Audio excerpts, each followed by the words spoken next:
Hello friends, welcome to my YouTube channel Study Pointers में आपका बहुत बहुत स्वागत है। आज हम आपके लिए लेकर आए हैं सामान्य विज्ञान के महत्वपूर्ण प्रश्न जो आरआरबी ग्रुप डी और एनटीपीसी एग्जाम के लिए बहुत ही महत्वपूर्ण होने वाले हैं। ये प्रश्न पिछले परीक्षाओं में कई बार पूछे जा चुके हैं। तो इसके साथ ही वीडियो को शुरू करते हैं। वीडियो अच्छा लगे तो लाइक और शेयर करना ना भूलें। चैनल को सब्सक्राइब करें और बेल आइकन को प्रेस करें ताकि आने वाली वीडियो का नोटिफिकेशन आपको सबसे पहले मिल सके। तो चलते हैं आज के पहले क्वेश्चन की तरफ। पहला क्वेश्चन आपके सामने दिया गया है, निम्न में से कौन सी एक धातु नहीं है। निम्न में से कौन सी एक धातु नहीं है। तो यहाँ पर आपको बताना है कि कौन सी धातु नहीं है। चार ऑप्शंस आपके सामने दिए गए हैं, लिथियम, हीलियम, सोडियम या फिर कोबाल्ट। तो यहाँ पर जो आपका राइट आंसर हो जाएगा वो हो जाएगा हीलियम। यहाँ पर एक धातु नहीं है। हीलियम की बात की जाए तो हीलियम एक गैस है। तो यहाँ पर जो राइट आंसर हो जाएगा वो हो जाएगा हीलियम। बात की जाए लिथियम की, तो लिथियम जो यहाँ पर दिया गया है वो अगर पूछा जाए कि सबसे हल्की धातु कौन सी होती है तो वो होती है लिथियम, और इसका सबसे कम घनत्व होता है। अगर बात की जाए कि सबसे भारी धातु कौन सी होती है तो सबसे भारी धातु होती है ऑस्मियम। ऑस्मियम होती है सबसे भारी धातु। ऑस्मियम सबसे भारी धातु होती है और इसका घनत्व भी सबसे अधिक होता है। और यहाँ पर बात की जाए सोडियम, तो सोडियम जो होता है वो चांदी के समान सफ़ेद और मुलायम धातु होती है और इसे चाकू से आसानी से काटा जा सकता है। कोबाल्ट की बात की जाए तो कोबाल्ट जो होता है वो होता है एक सख्त धातु और चमकीली होती है। ठीक है, तो यहाँ पर आपको इतनी बातें याद रखनी है। चलते हैं अगले क्वेश्चन की तरफ। क्वेश्चन नंबर दूसरा दिया गया है, प्रतिरोध को मापने की इकाई है। प्रतिरोध को मापने की इकाई है। तो यहाँ पर जो आपका राइट आंसर हो जाएगा वो हो जाएगा ओम। प्रतिरोध को मापने की जो इकाई होती है वो होती है ओम। चलते हैं क्वेश्चन नंबर 3 आपके सामने दिया गया है, दिया सलाई की नोक पर कौन सा ज्वलनशील द्रव्य होता है। दिया सलाई की नोक पर कौन सा ज्वलनशील द्रव्य होता है। तो यहाँ पर आपको चार ऑप्शन दिए गए हैं। राइट आंसर आपको चूज़ करना है कि क्या होगा। तो यहाँ पर जो आपका राइट आंसर हो जाएगा वो हो जाएगा फास्फोरस। रेड फास्फोरस होता है जो कि दिया सलाई की नोक पर ज्वलनशील द्रव्य लगा होता है। चलते हैं क्वेश्चन नंबर 4 की तरफ। क्वेश्चन नंबर 4 दिया गया है, ट्रांजिस्टर के बनने में किन दो मूल तत्वों का प्रायः उपयोग होता है। ट्रांजिस्टर के बनने में किन दो मूल तत्वों का प्रायः उपयोग होता है, ये आपको यहाँ पर बताना है। तो यहाँ पर जो आपका राइट आंसर हो जाएगा वो हो जाएगा सिलिकॉन और जर्मेनियम। सिलिकॉन और जर्मेनियम का प्रयोग ट्रांजिस्टर के बनने में होता है। चलते हैं क्वेश्चन नंबर 5 की तरफ। क्वेश्चन नंबर 5 दिया गया है, किस खनिज से रेडियम प्राप्त होता है। किस खनिज से रेडियम प्राप्त होता है ये आपको बताना है। ऑप्शन दिए गए हैं, रूटाइल, हेमेटाइट, चूना पत्थर या पिच ब्लेंड। तो यहाँ पर जो आपका राइट आंसर हो जाएगा वो हो जाएगा pitch blend. Option number D यहाँ पर आपका राइट आंसर हो जाएगा। पिच ब्लेंड से रेडियम प्राप्त होता है। चलते हैं अगले क्वेश्चन की तरफ। क्वेश्चन नंबर 6वां, साबुन का सोडियम लवण होता है। साबुन का सोडियम लवण होता है, ये बताना है आपको कि साबुन का सोडियम लवण कौन सा होता है। तो यहाँ पर जो राइट आंसर हो जाएगा वो हो जाएगा ऑप्शन नंबर सी, स्टेरिक अम्ल। ऑप्शन नंबर सी, स्टेरिक अम्ल होता है। ठीक है, चलते हैं अगले क्वेश्चन की तरफ। क्वेश्चन नंबर 7वां। क्वेश्चन नंबर 7 दिया गया है, किस अवयव से सबसे अधिक संख्या में यौगिकों का निर्माण होता है। तो यहाँ आपको बताना है कि किस अवयव से सबसे अधिक संख्या में यौगिक बनते हैं। तो यहाँ पर जो राइट आंसर हो जाएगा वो हो जाएगा कार्बन। कार्बन से सबसे अधिक यौगिक बनते हैं। क्योंकि बात की जाए कार्बन की तो जो कार्बन होता है, कार्बन में श्रृंखलन का गुण पाया जाता है। इस गुण के कारण ही इसके सबसे अधिक यौगिक होते हैं। चलते हैं अगले क्वेश्चन की तरफ। क्वेश्चन नंबर 7, टेफ्लॉन एक है। तो टेफ्लॉन क्या है, यहाँ आपको बताना है कि टेफ्लॉन क्या है। तो यहाँ पर आपको चार ऑप्शन दिए गए हैं, कीटनाशक, दवाई, बहुलक या रंजक। तो यहाँ पर जो आपका राइट आंसर हो जाएगा वो हो जाएगा बहुलक। टेफ्लॉन क्या है, एक बहुलक है। और किसका बहुलक है, तो टेट्राफ्लूरोएथिलीन का बहुलक है। ठीक है, पॉली टेट्राफ्लूरोएथिलीन को टेफ्लॉन के नाम से जाना जाता है। चलते हैं क्वेश्चन नंबर 9 की तरफ। क्वेश्चन नंबर 9 दिया गया है, जानवरों के दांतों और हड्डियों में पाया जाने वाला प्रमुख रासायनिक पदार्थ कौन सा है। तो जानवरों के दांतों और हड्डियों में कौन सा रासायनिक पदार्थ पाया जाता है? तो यहाँ पर जो राइट आंसर हो जाएगा वो हो जाएगा option number C, calcium phosphate. Calcium phosphate पाया जाता है। ठीक है, चलते हैं अगले क्वेश्चन की तरफ। Question number 10। क्वेश्चन नंबर 10 आपके सामने दिया गया है, रडार की खोज किसने की थी? रडार की खोज बताना है कि किसने की थी रडार की खोज। तो यहाँ पर 4 ऑप्शंस दिए गए हैं, यहाँ पर आपको गेस करना है कि रडार की खोज किसके द्वारा की गई थी। तो यहाँ पर जो राइट आंसर हो जाएगा रॉबर्ट वाटसन वाट। रॉबर्ट वाटसन वाट, ऑप्शन नंबर सी यहाँ पर आपका राइट आंसर हो जाएगा। चलते हैं क्वेश्चन नंबर 11 की तरफ। क्वेश्चन नंबर 11 दिया गया है, सूर्य में ऊर्जा उत्पत्ति की प्रक्रिया का नाम है। सूर्य में ऊर्जा उत्पत्ति की प्रक्रिया का क्या नाम है? तो यहाँ पर आपका जो राइट आंसर हो जाएगा वो हो जाएगा आयनीकरण। आयनीकरण यहाँ पर आपका राइट आंसर हो जाएगा। अगर बात की जाए आयनीकरण की, तो जो सूर्य में ऊर्जा की उत्पत्ति होती है वो नाभिकीय संलयन की क्रिया से होती है, और इस क्रिया में 2 हाइड्रोजन के नाभिक संलयित होकर एक हीलियम के नाभिक का निर्माण करते हैं, और इसे ही आयनीकरण कहा जाता है। चलते हैं अगले क्वेश्चन की तरफ। क्वेश्चन नंबर 12 दिया गया है, प्रकाश का वेग सबसे अधिक होता है। अच्छा क्वेश्चन है, काफ़ी बार पूछा गया है कि प्रकाश का वेग सबसे अधिक होता है किस में होता है?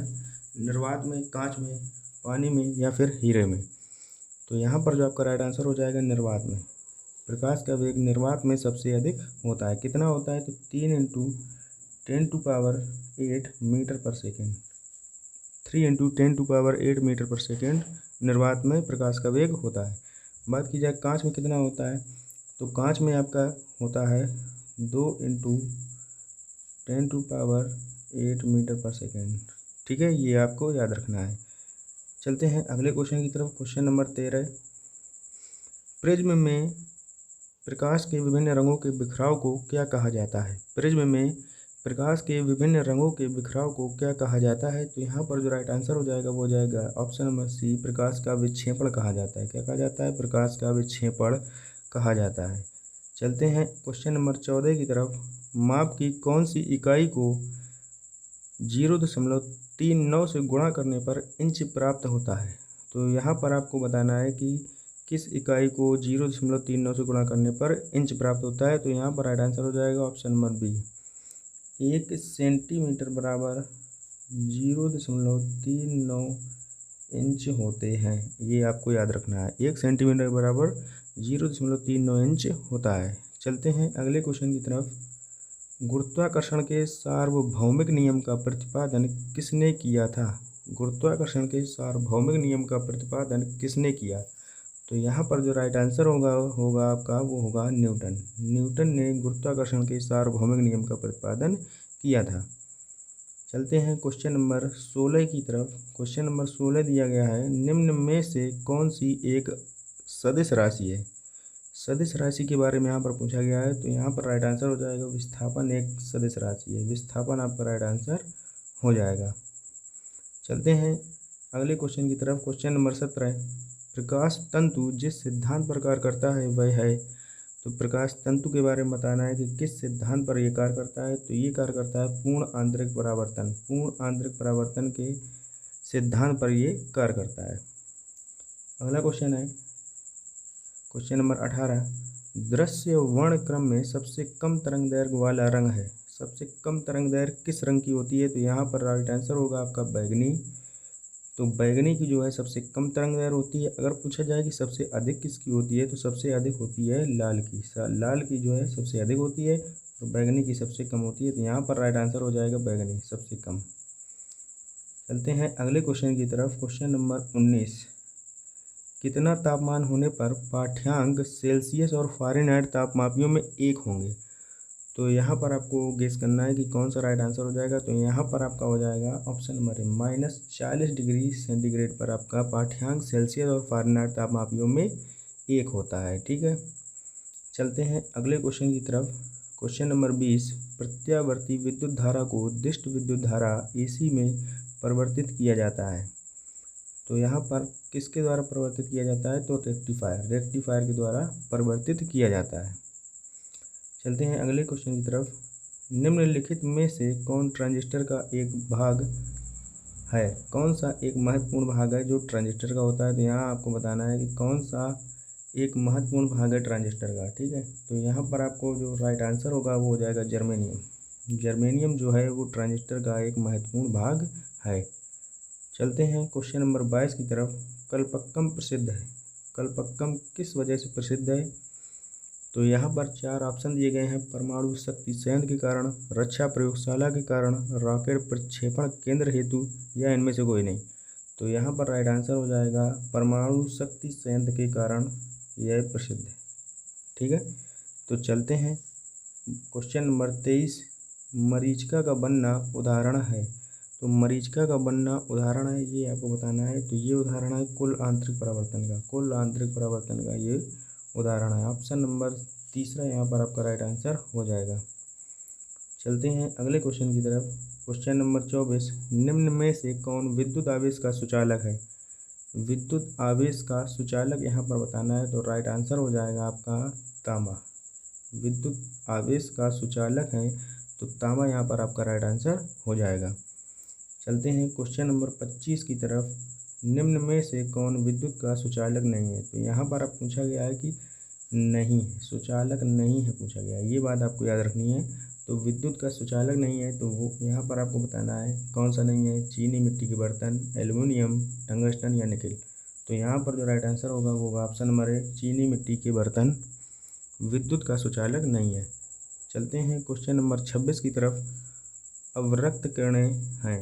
अवरक्त किरणें कौन सी किरणें होती हैं? देशांतरी तरंगें, अनुप्रस्थ तरंगें, यांत्रिक तरंगें या विद्युत चुम्बकीय तरंगें। तो यहाँ पर आपको बताना है राइट आंसर क्या हो जाएगा। तो ये हो जाएगा विद्युत चुम्बकीय तरंगें। अवरक्त किरणें जो होती हैं वो विद्युत चुम्बकीय तरंगें होती हैं। क्वेश्चन नंबर 27 दिया गया है ध्वनि तरंगें हैं। ध्वनि तरंगें किस प्रकार तरंगें हैं? यहाँ पर आपका जो राइट आंसर होगा वो हो जाएगा अनुदैर्घ्य तरंगें होती हैं। ध्वनि तरंगें कैसी तरंगें होती हैं? अनुदैर्घ्य होती हैं। चलते हैं क्वेश्चन नंबर 28 की तरफ। जब कोई व्यक्ति केवल पास की वस्तुएं ही देख पाता है तो इस स्थिति को क्या कहते हैं? तो इस स्थिति को कहते हैं निकट दृष्टि दोष। निकट दृष्टि दोष कहते हैं। निकट दृष्टि दोष की बात की जाए तो इसमें अवतल लेंस की ज़रूरत पड़ती है, और अगर दूर दृष्टि में देखा जाए तो दूर दृष्टि दोष में उत्तल लेंस यहाँ पर प्रयुक्त होता है, ठीक है। तो चलते हैं अगले क्वेश्चन की तरफ। Question number 29। बल की एसआई इकाई क्या है? बल की एसआई इकाई क्या है? तो यहाँ पर राइट आंसर हो जाएगा न्यूटन। बल की जो एसआई इकाई है वो क्या है? न्यूटन है। चलते हैं आज के अंतिम क्वेश्चन की तरफ। Question number 30। सामान्य आँखों के लिए स्पष्ट दृष्टि की न्यूनतम दूरी होती है, तो ये आपको बताना है कि कितनी होती है। तो यहाँ पर जो राइट आंसर होगा 25 सेंटीमीटर। 25 सेंटीमीटर होती है। कितनी होती है? 25 सेंटीमीटर। ऑप्शन नंबर सी यहाँ पर आपका राइट आंसर हो जाएगा। तो इस तरीके से आज हमने ये 30 क्वेश्चन सामान्य विज्ञान के कंप्लीट किए। ऐसे ही वीडियो को देखने के लिए हमारे चैनल को सब्सक्राइब करें, लाइक करें। तो मिलते हैं अगले वीडियो में, तब तक के लिए जय हिंद, जय भारत।